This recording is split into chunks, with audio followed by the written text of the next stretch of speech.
انت بتتفرج على الفيديو ده عشان نفسك وقتك ما يضيعش. احنا حياتنا مش بالصعوبة اللي احنا شايفينها، بس الموضوع بيحتاج مننا شوية مجهود عشان نقدر نحقق اللي عاوزينه. اصل حاجة من الاتنين، يا تحقق هدفك بنفسك يا تشتغل عند اللي حققه. مهارات فن إدارة الوقت وتنظيم الحياة هي واحدة من الأمور المهمة اللي بتساعدنا نعيش حياتنا سواء المهنية أو الشخصية بطريقة أفضل. طبعا كلنا عندنا نفس عدد ساعات اليوم 24 ساعة، بس في ناس بتقدر تعمل حاجات كتير خلال عدد الساعات ده زي ما يكون عندهم عدد ساعات أكتر في اليوم. وطبعا لأن ده أكيد مش صحيح، فالحقيقة إن الناس دي بتقدر تبطئ الوقت، فالوقت اللي بيعدي عليك انت سريع بيكون بطيء عندهم. وعشان تعرف ده بيحصل ازاي تابعونا للآخر. أنا بسنت إبراهيم ودي نوفيلا بي. فن إدارة وتنظيم الوقت من الحاجات اللي لازم تكون أساسية عندنا، لأن الحياة رتمها سريع جدا، لازم نعرف ازاي نبقى متوازيين معاها. وفي الفيديو ده هقول لكم 7 نصايح تقدروا تعملوها من دلوقتي، وهتلاقوا نفسكم بقيتوا متمكنين من الوقت ومفيش حاجة بقت صعبة عليكم. هات ورقة وقلم وركز كويس واكتب ورايا.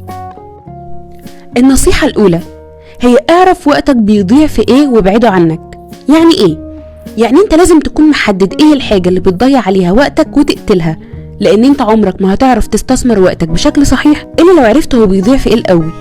يعني في ناس بتقضي اوقات كتير جدا على السوشيال ميديا وراهنك لو كانوا بيطلعوا منها بأي فايدة. فلو لقيت نفسك مستعد تصلح الوضع ده وتاخد قرار دلوقتي انك تقفل اكاونت الفيس والانستجرام وكل الكلام اللي بيضيع الوقت ده، يبقى انت كفء انك تكون انسان ناجح فعلا. اما لو لقيت انك بتدي نفسك اعذار وتقول انا عرفت وقت بيضيع في ايه وهحاول اعمل كنترول على ده وقلل نسبة الوقت الضايع، يبقى تقفل الفيديو ده احسن وما تضيعش وقتك فيه. النصيحة التانية هي حدد اولوياتك بطريقة صحيحة. لما تيجي تحدد اولوياتك لازم تحددها بطريقة صحيحة، لانك لو حددتها بطريقة غلط حتى لو وفرت الوقت مش هتوصل لحاجة. النصيحة الثالثة حط خطة يومية لليوم بتاعك. انت اكيد سمعت النصيحة دي كتير قوي، لان مفيش انسان ناجح في العالم مش بيستخدم نوتة يكتب فيها الحاجات اللي المفروض يعملها خلال يومه، والمفروض تكون من الليلة اللي فاتت محدد هتعمل ايه النهاردة. هات نوتة واكتب فيها كل الحاجات اللي هتتعمل بكرة، وكل ما تخلص حاجة اشطب عليها. صدقني هتحس بإنجاز رهيب جدا. وأكبر ميزة في الخطة اليومية هي إنك عمرك ما هتنسى أي حاجة المفروض تعملها. وكمان وانت بتكتب أي حاجة في خطتك مخك بيستقبل إشارة واستعداد إنه يتشجع ويعمل الخطة دي. طبعا في أيام كتير مش هتخلص كل الحاجات اللي كاتبها في خطتك اليومية، ده طبيعي، انقلهم في خطة اليوم اللي بعده. رابع نصيحة اوعى تعمل حاجتين مع بعض في نفس الوقت. صدقني مخك بيتشتت ومش هتعمل حاجة. طب لو عندك كذا حاجة عايز تعملها قسمهم. اولا مخك بيبقى في افضل حالاته الصبح بدري، ولو مش بتصحى الصبح بدري يبقى بعد ما تصحى بساعة يكون التركيز كويس جدا. تبدأ تعمل الحاجة المهمة او الكبيرة وهتاخد وقت، ثم الحاجة الاقل تركيزا وهكذا.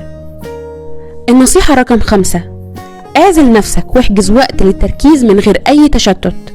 انت هتحتاج يكون عندك كذا وقت محجوزين للشغل بتركيز ومن غير اي تشتت. تخصص مثلا نص ساعة تبقى عارف انك هتخلص جزء معين مثلا في المذاكرة، يبقى تبعد عنك الموبايل، الفيسبوك، واتساب او اي نوع من السوشيال ميديا. ما تقعدش تتحجج طب هعمل نسكافيه، طب هرد على اصحابي واي حاجة من دي.